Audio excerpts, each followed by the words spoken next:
In this next section on Chapter 2, we're going to focus on logic models and digging deeper into mechanisms with them. Logic models are descriptions of how programs produce outcomes. So if you say that your program is going to improve graduation rates or health status or reduce homelessness, why and how is it actually going to do that? We're going to describe logic models using causal or path diagrams. That's not the only way that they are described. So in our case, the program is effectively the independent variable. The outcome is the dependent variable. And the mechanism, which we model with these diagrams, shows how and why we believe the program should work. So an example from the book focused on reducing class size to improve test scores. So the program is class size in blue. The outcome is test scores in fuchsia. And there are two basic theories for how that worked. One was greater class size reduces individual attention, reduces test scores. Remember, minus sign, opposite direction, plus times same direction. So to do it the other way, if we would lower class size, the proposed program, that would increase the individual attention that teachers got to pay to students, which would increase test scores. So obviously there are some intervening variables we skipped, most particularly learning between individual attention and test scores. We'll talk soon and in a video after this about just how much detail you want in what kind of case. That isn't the only presumed way that lower class size would boost test scores. The idea is that if you have a larger class size, then there's less discipline. Note, not discipline problems, discipline. Bigger class, less discipline, less time for instruction as the teacher deals with the discipline problems, and lower learning, lower test scores. Or to do it the way that they would propose it, reduce class size, increase discipline, increase instruction time, increase test scores. So one question students sometimes have is this one mechanism or two?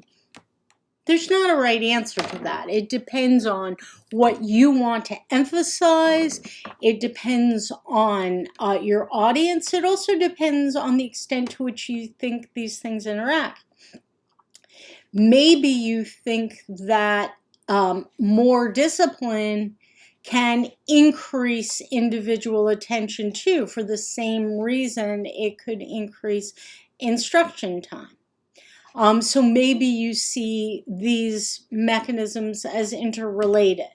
So a mechanism has to be at least a complete path from the independent variable to the dependent variable. So whether you would call this one mechanism or two mechanisms is a matter of choice.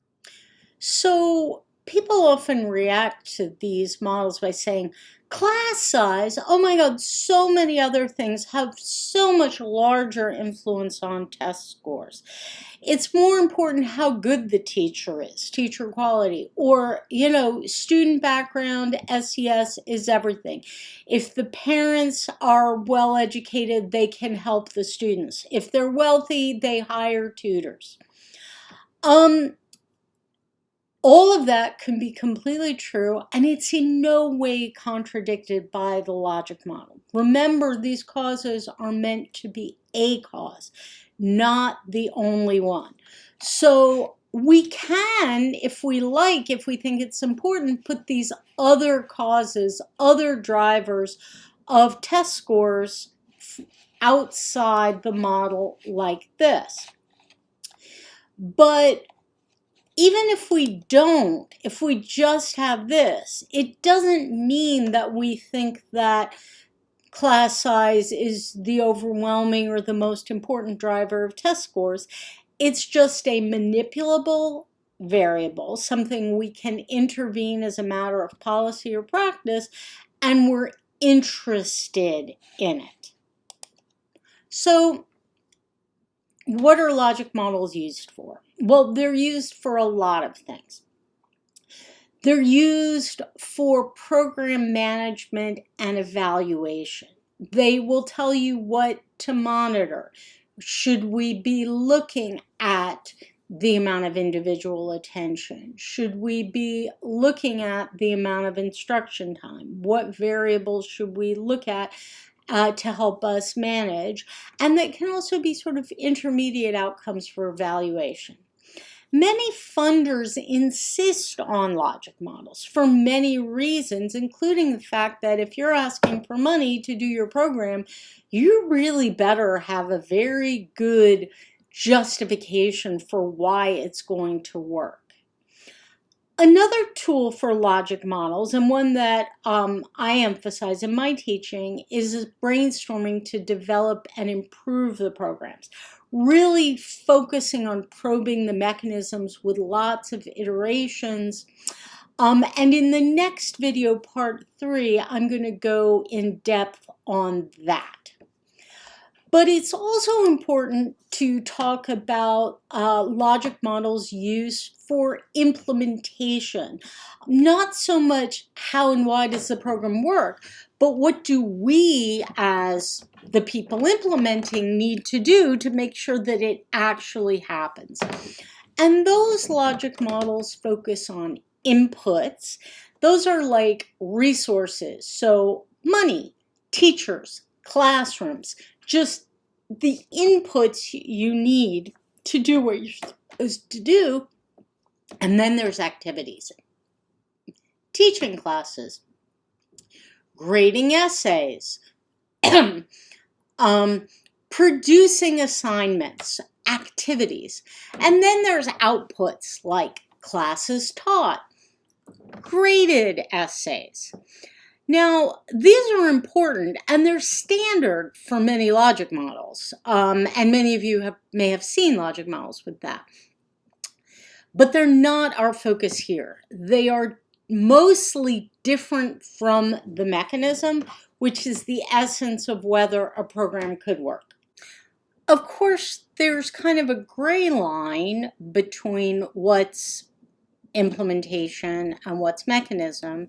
So for example, hanging art on the walls of the school is an activity, and it wouldn't normally be part of the mechanism. But if part of your program is to hang art that is deeply motivating to students and helps them envision a successful future for themselves, causing them to believe in themselves and work harder, then that would be an important part of the mechanism.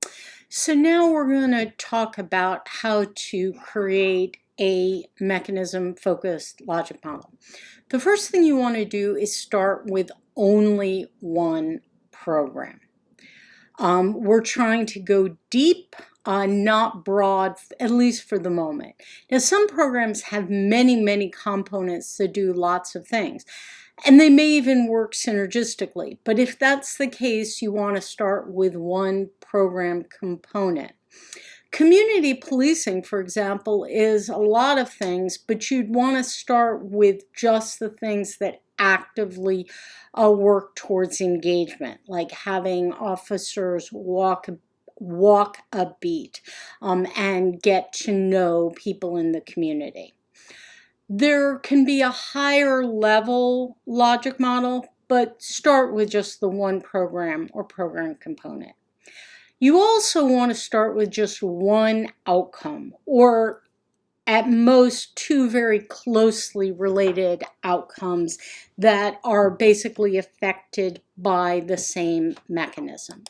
So that's going to look so far something like this. X is your program, Y is your outcome, and that's your beginning. When you name your variables, you want to use something like crime, as we did, not less crime. Why? You don't want variables that have a direction like up, down, more, less, increase, decrease. Why? Because the variables have to go in both directions. So what is increased crime going up and increased crime going down? Does that mean that crime went down, or does it mean that the amount that crime increased decelerated? So you don't want confusion like that. Variables have to go in both directions. Quantitative variables can be bigger or smaller, like a crime rate. Programs or things that are yes, no are dummy variables, 0 and 1. So going from no community policing to having a community policing program is going from 0 to 1. It's an increase. Going from having a community policing program to not having one, going from 1 to 0, is a decrease. And here we are, community policing is the program, crime is the outcome. So now the next step is to add mediators in the middle, the explanation for how X changes Y. But you want to be careful about that. Sometimes people like, oh, this is important, that's important. Trust, communication, knowing people, so on. Police being empowered to do things. All of those are important things.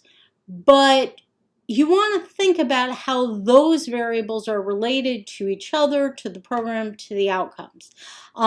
If mediators work through a chain like this, put them in a chain. So if you think community policing is going to increase trust, is going to increase cooperation, is going to decrease crime, that's great. You know, your view there is trust drives cooperation, and it's cooperation that drives crime. If this is what you believe, then you don't want to show this. You don't want to say, oh, trust, communicate, cooperation. Just treat them all like separate variables like this. But you want to think about it. What's really going on? Maybe you think that community policing will drive trust through that engagement we left out here. And that trust by itself is going to reduce crime, but it's also going to increase cooperation, and cooperation is going to reduce crime. Maybe you think that the community policing directly affects cooperation, but maybe not. So you really need to think about these things.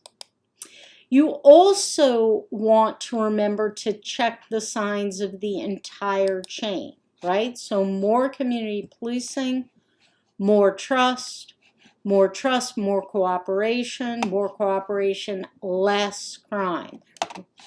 Or get rid of community policing, less trust, less cooperation, more crime. Always do it both ways. And look at each link in isolation. Is it clear and convincing? Are you missing links? How strong are these effects? Is there some way you could refine or improve your program to make a link stronger? Like, you know, a moderator. Is there some moderator you can think of? Now, remember, the right level of detail, though, depends on the purpose. So this is a start to the brainstorming we're going to talk about in the next video, where community policing is actually a program with a lot of different components, and we're going to go in depth by getting concrete about one of them. Police walk in the neighborhood. We're also going to think about what immediately drives the outcome. So if crime is going to go down in a neighborhood, there have to be fewer people there, fewer community members committing the crime. What is going to change that? And that brings us back to the unit of analysis or the case. Who or what are these circles about? Are they a person, a neighborhood? If they're a person, are they youth? Are they people who live in the community? Maybe they're people outside the community. You have to think about who are these variables about, because only when you do that can you think of what's going to change things about those people or those organizations or those places so that they are different. Now, of course, you can have the unit of analysis be about a community member, and some of the variables can be about aggregates. Community policing is something that affects the entire community and all of the community members. And again, remember, a mechanism is always a complete path from the program to the outcome. It can branch, it can fork, it can do all of those things, but it's at least one complete path. And it's a matter of judgment which sets of complete paths you think are part of the same mechanism and which ones you're considering different mechanisms. Okay, please come join me for brainstorming.